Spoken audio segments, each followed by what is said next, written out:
Narcissist. It sounds nasty, doesn't it? Like an open, oozing sore, painful to experience.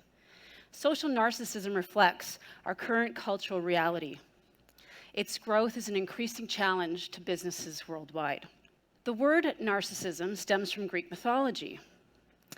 Narcissus, a young hunter and an exceptionally handsome man, one day tired from hunting and the heat, he lies by a splendid spring. As he's drinking the water, he sees his beautiful image. He falls madly in love. He refuses to drink for fear that his lovely image will disappear.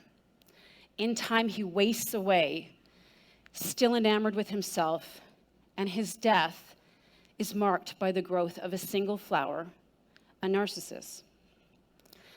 In our unmythical world, we are surrounded by these selfish, thirsty beings. Like our parched Greek friend, they are addicted to feeling special. Admiration is everything.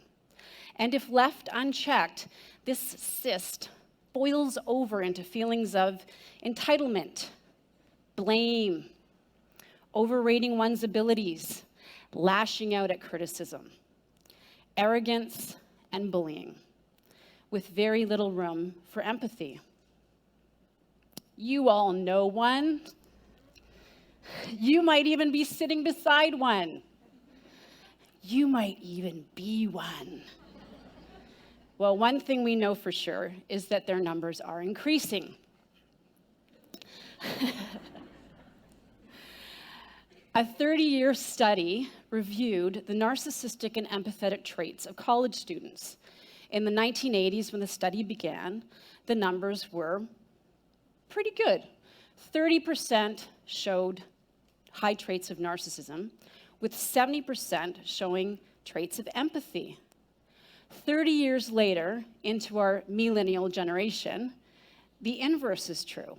They found that 70% of the students had high narcissistic traits, and only 30% had traits of empathy.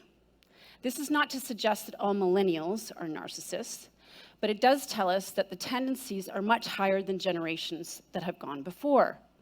Why do we care about that? Well, because 40% of our current workforce are millennials. In 2030, this number is going to go up to 75%. This is a real challenge. But not all narcissists are created equal. There's special ones. They've estimated that 1% of the population, that's 1 in 100, are pathological. These people have narcissistic personality disorder. They are insecure sociopaths. I like to equate them in the plant world as an invasive species. They don't really fit into any environment system, especially a work one. Next in line is our extreme narcissists.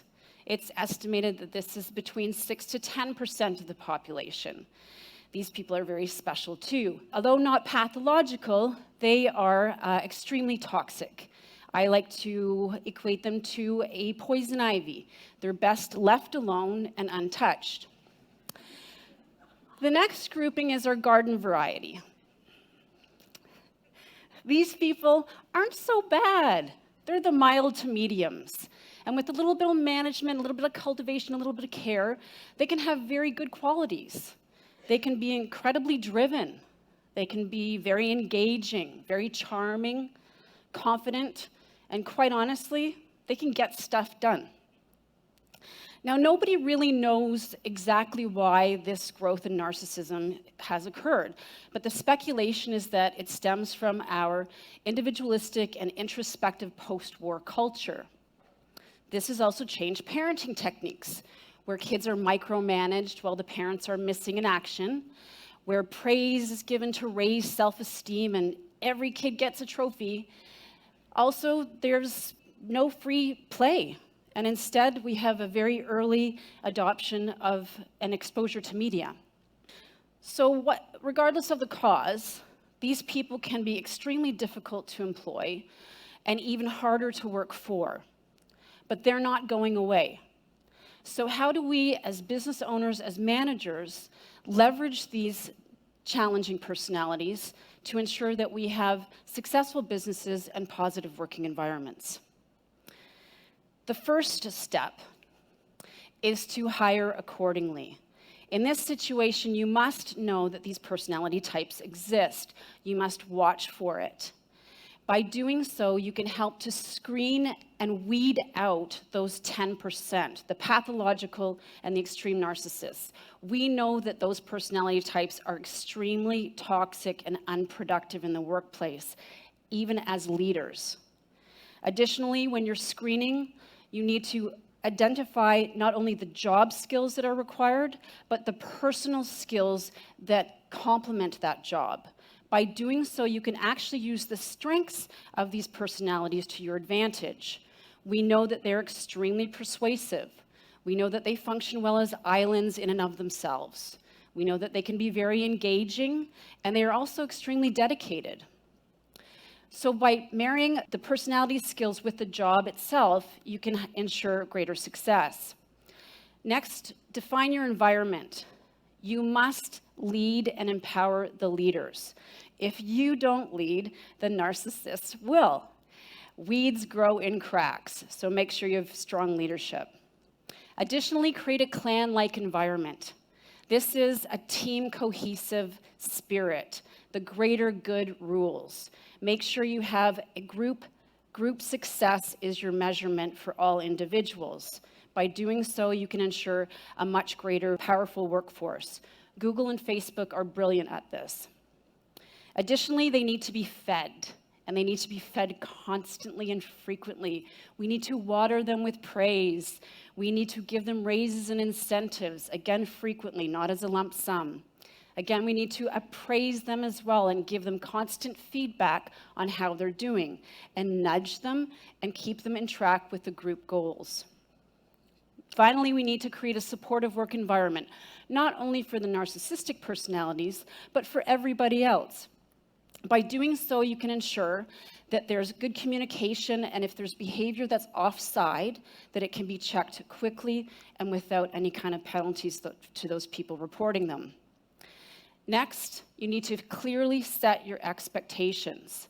Not only defining the job skills required, but the overall workplace behavior that's acceptable to you. The more specific you are with examples, the better off you are. This, again, has to be reinforced frequently. People need to be reminded that this is actually what is required. Next, there's accountability. Accountability at all levels. And again, people need to be reminded that confidence does not necessarily equal competence. Documentation is also important as a protocol for this type of personality. We know that narcissists tend to be highly litigious, so you need to protect yourself, your employees, and your business by documenting poor work behavior and clearly advising what next steps are. Last but not least, there needs to be a clear disciplinary process in place. This needs to be applied at all levels, from the CEO down. It needs to be consistently applied, and there's no free passes. By doing so, you can increase morale in the company itself and have consistency in the application process. By following these 3 steps, you can effectively leverage these challenging personalities and cultivate an environment where all employees and your business can bloom and thrive. Thank you.